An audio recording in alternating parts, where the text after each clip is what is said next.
একদিন জিবরাইল আমিন আল্লাহর নবীর কাছে আসলেন। ইয়া রাসূলুল্লাহ, ইয়া হাবিবাল্লাহ, আপনার একজন সাহাবী মুআবিয়া ইন্তেকাল করেছেন। মদিনা থেকে 60 মাইল দূরে আপনি তার জানাজা পড়াতে হবে।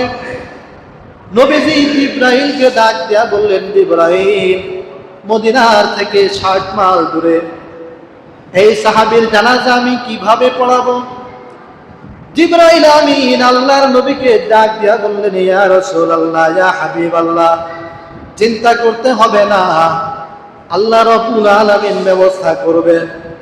কিতাবের মধ্যে লেখে, ওই সাহাবী যেই জায়গায় ইন্তেকাল করেছে, জিবরাইল আমিন সেই জায়গায় সাহাবীর লাশ এইভাবে তুলে ধরেছে।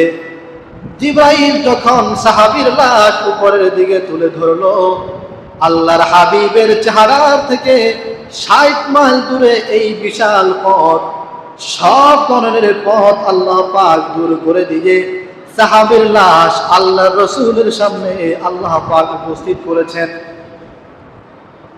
আল্লাহ রাসূল মদিনায়, সাহাবীর বাড়ি মদিনা থেকে 60 মাইল দূরে। জিবরাইল আমিন এভাবে লাশ ধরলেন আর আল্লাহ রাসূল দেখতেছেন। বলেন দেখি, আমরা ভিডিও কলে কথা বলি কিনা? বলি না? যার সাথে কথা বলছেন তিনি ইউরোপে, আপনি বাংলাদেশে, কিন্তু তার চেহারা আপনি দেখছেন। এই জন্য পৃথিবী যত আধুনিক হবে, ইসলাম বোঝা তত সহজ হবে। ভিডিও কলে আপনি যার সাথে কথা বলছেন সে ইউরোপে, আপনি কোথায়? বাংলাদেশে, কত হাজার মাইল দূরে, কিন্তু আপনি তাকে দেখছেন। ঠিক এইভাবে আল্লাহ পাক সাহাবীর লাশ আল্লাহ রাসূলের সামনে তুলে ধরেছেন। আল্লাহর নবী জিবরাইলকে ডাক দেয়া বললেন, জিবরাইল, তাহলে জানাজার নামাজ শুরু হয়ে যাক। নবীজি তাকে দেখে সূর্যের আলো কমে গেছে, দিনের বেলা একটু অন্ধকার অন্ধকার লাগে। আল্লাহর নবী জিবরাইলকে ডাক দেয়া বললেন, জিবরাইল, দিনের বেলা সূর্যের আলো কেন ভালো করে দেখা যায় না? কেন অন্ধকার অন্ধকার লাগে? জিবরাইল ডাক দেয়া বললেন, ইয়া রাসূলুল্লাহ, ইয়া হাবিবাল্লাহ, আপনার এই সাহাবীর জানাজায় আসমান থেকে অগণিত অসংখ্য ফেরেশতা নাজিল হয়েছে। ফেরেশতাদের কারণে এত বেশি ফেরেশতা নাজিল হয়েছে, ফেরেশতাদের কারণে সূর্যের আলো ঢাকা পড়ে গেছে। নবীজি ডাক দিয়া বললেন, জিবরাইল, আমার এই সাহাবীর কোন বিশেষ আমল আছে যে আমলের কারণে আসমান থেকে অগণিত ফেরেশতা আসে? জিবরাইল আমিন ডাক দিয়া বললেন, ইয়া রাসূলুল্লাহ, ইয়া হাবিবাল্লাহ, আপনার এই সাহাবী সূরাতুল ইখলাস, কুল হুয়াল্লাহু আহাদ, কুল হুয়াল্লাহু আহাদ, আল্লাহুস সামাদ, লাম ইয়ালিদ ওয়া লাম ইউলাদ ওয়া লাম ইয়াকুল লাহু কুফুয়ান আহাদ। ইয়া রাসূলুল্লাহ, আপনার এই সাহাবী সূরাতুল ইখলাস এত বেশি তেলাওয়াত করে, আল্লাহ রাব্বুল আলামিন আপনার সাহাবীর উপর খুশি হইয়া তার জানাজায় আসমান থেকে অসংখ্য ফেরেশতা নাজিল করেছেন। সুবহানাল্লাহ। তিনি কি তেলাওয়াত করতেন? কুল হুয়াল্লাহু আহাদ, আল্লাহুস সামাদ, এই সূরা। একদিন আল্লাহর নবীর সাহাবী হযরত আবু যর গফারি রাস্তা দিয়ে হাঁটা যায়। জিবরাইল আমিন বলে, ইয়া রাসূলুল্লাহ, ওই যে আপনার সাহাবী আবু যর গফারি রাস্তা দিয়ে হেঁটে যায়। আল্লাহর নবী বলেন, জিবরাইল, তুমি থাকো আসমানে আর আবু যর গফারি থাকে জমিনে। তুমি আসমানের জিবরাইল, জমিনের আবু যর গফারিকে কিভাবে চেনো? জিবরাইল আমিন বলে, ইয়া রাসূলুল্লাহ, ইয়া হাবিবাল্লাহ, ওগো আল্লাহর নবী, ওগো বিশ্ব নবী গো, আপনার সাহাবী আবু যর গফারিকে শুধু আমি জিবরাইল চিনি না, গোটা আসমানের ফেরেশতারা আপনার সাহাবী আবু যর গফারিকে চিনেন। আল্লাহর নবী বলেন, কি কারণে, কি এমন আমল করে যার কারণে তামাম আসমানের ফেরেশতারা তাকে চেনে?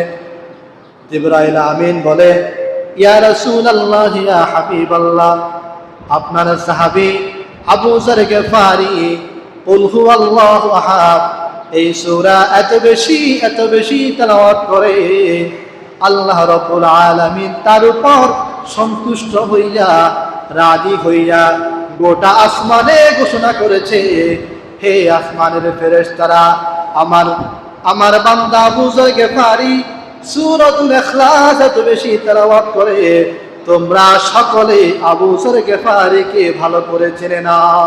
সুবহানাল্লাহ। সূরাতুল ইখলাস বেশি করে তেলাওয়াত করতেন। এই জন্যে আবু যর গফারিকে, এটা হাদিস বলতেছে, আবু যর গফারিকে গোটা আসমানের ফেরেশতারা চিনত। কি পরিমাণ দাম সূরাতুল ইখলাস! হযরত আনাস হাদিস বর্ণনা করেন, মসজিদে কুবার মধ্যে একজন ইমাম প্রতিদিন আমাদের নামাজ পড়াতেন। ইমাম সাহেব প্রতি ওয়াক্তে প্রথম রাকাতে কুল হুয়াল্লাহ পড়তেন। ফজরের নামাজে প্রথম রাকাতে কুল হুয়াল্লাহ, জোহরের নামাজে প্রথম রাকাতে কুল হুয়াল্লাহ, আসরের নামাজে কুল হুয়াল্লাহ, মাগরিবের নামাজে প্রথম রাকাতে কুল হুয়াল্লাহ, এশার নামাজে প্রথম রাকাতে কুল হুয়াল্লাহ। সাহাবায়ে কেরাম বিরক্ত হইয়া তাকে জিজ্ঞেস করলেন, ভাই, গোটা কোরআন আপনার সামনে, আপনি গোটা কোরআন বাদ দিয়ে কুল হুয়াল্লাহ কেন বেশি করে তেলাওয়াত করেন? আপনি এটা বাদ দিবেন? মসজিদে কুবার ইমাম সব সাহাবায়ে কেরামকে একত্রে করে ডাক দিলেন, হে সাহাবায়ে কেরাম, তোমাদের ইন আহবাবতুম আন আউম্মাকুম, তোমাদের যদি ভালো লাগে আমাকে ইমাম হিসেবে রাখতে পারো, ওয়া ইন কারিহতুম মা তারাকতুম, ভালো না লাগলে ইমামতি থেকে বিদায় দিতে পারো, মা আনা বিতারিকিহা, এরপরও আমি কুল হুয়াল্লাহ ছাড়ব না। সহিহ বুখারীর হাদিস।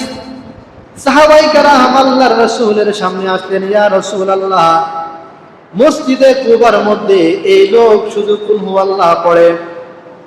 আল্লাহর নবী তাকে জিজ্ঞেস করলেন, কি কারণে তুমি কুল হুয়াল্লাহ পড়ো? সে জবাব দিল, হুব্বুকা ইয়াহা, কুল হুয়াল্লাহ সূরা পড়তে আমার বেশি ভালো লাগে। আল্লাহর নবী বলেন, হে সাহাবী, তুমি যেহেতু কুল হুয়াল্লাহ পড়তে তোমার বেশি ভালো লাগে, আমি নবী মুহাম্মদুর রাসূলুল্লাহ ঘোষণা দিচ্ছি, ইয়াহা আদখালাকাল জান্নাহ, এই কুল হুয়াল্লাহ সূরা তোমাকে সোজা জান্নাতে নিয়ে যাবে। সুবহানাল্লাহ। তিনি কুল হুয়াল্লাহ পড়তেন। এখন যদি ইমাম সাহেব প্রত্যেক ওয়াক্তে কুল হুয়াল্লাহ পড়ে কি অবস্থা হবে? কিন্তু তিনি দিল থেকে পড়তেন কুল হুয়াল্লাহ। হাদিসের মধ্যে এসেছে, আবু হুরায়রা হাদিস বর্ণনা করেন, একদিন আল্লাহর নবীর সাথে আমরা হেঁটে যাচ্ছি, এক ব্যক্তি কুল হুয়াল্লাহ পড়ছেন। আল্লাহর নবী বলেন, হে আবু হুরায়রা, ওয়াজাবাত, ওয়াজিব হয়ে গেল। আবু হুরায়রা বলে, বা ওয়াজাবাত ইয়া রাসূলুল্লাহ, কি ওয়াজিব হয়ে গেল? নবী বলেন, ওয়াজাবাতিল জান্নাহ, যে ব্যক্তি একটু আগে কুল হুয়াল্লাহ পড়েছে তার জন্য জান্নাত ওয়াজিব হয়ে গেল। সুবহানাল্লাহ। কুল হুয়াল্লাহ এটা পড়লে জান্নাত ওয়াজিব হয়ে যায়। ছোট্ট একটা সূরা, কুল হুয়াল্লাহু আহাদ আল্লাহুস সামাদ। পারে না এমন কেউ আছে? সবাই পারে। আল্লাহর নবী একদিন সাহাবায়ে কেরামকে বললেন, উনশিদু ইলাইকুম, হে সাহাবায়ে কেরাম, তোমরা আমার সামনে আসো। সাউকরাউ আলাইকুম তাজুলুসুল কুরআন, আমি এখনই তোমাদের সামনে পবিত্র কোরআনের 3 ভাগের 1 ভাগ তেলাওয়াত করব। সাহাবায়ে কেরাম আসলেন। সাহাবায়ে কেরাম আল্লাহর নবীর চতুর্পাশে জমা হলেন। নবীজি হুজরা শরীফ থেকে বের হয়ে বললেন, কুল হুয়াল্লাহু আহাদ আল্লাহুস সামাদ। সকলে বলুন কুল হুয়াল্লাহু আহাদ আল্লাহুস সামাদ লাম ইয়ালিদ ওয়া লাম ইউলাদ ওয়া লাম ইয়াকুল লাহু কুফুয়ান আহাদ। নবীজি তেলাওয়াত করে চলে গেলেন। সাহাবায়ে কেরাম একে অপরকে জিজ্ঞেস করে, আল্লাহর নবী বলেছেন কোরআনের 3 ভাগের 1 ভাগ তেলাওয়াত করবে 10 পারা, কিন্তু তিনি 10 পারা তেলাওয়াত না করে শুধু কুল হুয়াল্লাহ পড়লেন, আবার চলে গেলেন, কিছুই বুঝলাম না। একটু পরে আল্লাহর নবী আবার আসলেন, ডাক দিয়া বললেন, হে সাহাবায়ে কেরাম, তোমাদের সামনে আমি ঘোষণা করেছি পবিত্র কোরআনের 3 ভাগের 1 ভাগ তেলাওয়াত করব, শুনে রাখো কুল হুয়াল্লাহু আহাদ তাআদুল সুলুসুল কোরআন। যেই ব্যক্তি কুল হুয়াল্লাহ একবার তেলাওয়াত করবে, আল্লাহ পাক রব্বুল আলামিন তাকে 10 পারা কোরআন খতমের সওয়াব দান করবেন। ওয়াসানিয়ান, আর যেই ব্যক্তি কুল হুয়াল্লাহ 2 বার তেলাওয়াত করবে, আল্লাহ রব্বুল আলামিন তাকে 20 পারা কোরআন তেলাওয়াতের সওয়াব দান করবেন। ওয়াসালিসান, আর যেই ব্যক্তি 3 বার কুল হুয়াল্লাহ তেলাওয়াত করবে, হে সাহাবায়ে কেরাম, तमाम পৃথিবীর মানুষকে জানায়া দাও, আমার বান্দারা কোরআনুল কারীম পড়তে জানে না, কোনো অসুবিধা নাই, বড় সূরা পারে না, কোনো সমস্যা নাই, বড় আয়াত পড়তে জানে না, কোনো সমস্যা নাই, আমার কোনো বান্দা যদি 3 বার কুল হুয়াল্লাহ পড়তে পারে, আমি নবী মুহাম্মদুর রাসূলুল্লাহ ঘোষণা দিচ্ছি, আল্লাহ রাব্বুল আলামিন তাকে 1 খতম কোরআনুল কারীমের সওয়াব দান করবেন। সুবহানাল্লাহ। আলোচনা গুরুত্বপূর্ণ কিনা বলেন দেখি? খুবই গুরুত্বপূর্ণ কথা। কয়বার করলে 1 খতম? 3 বার। এই সূরা পারে না এমন কেউ আছে? না, সবাই পারে, কিন্তু অলসতা। 3 বার করলে 1 খতম।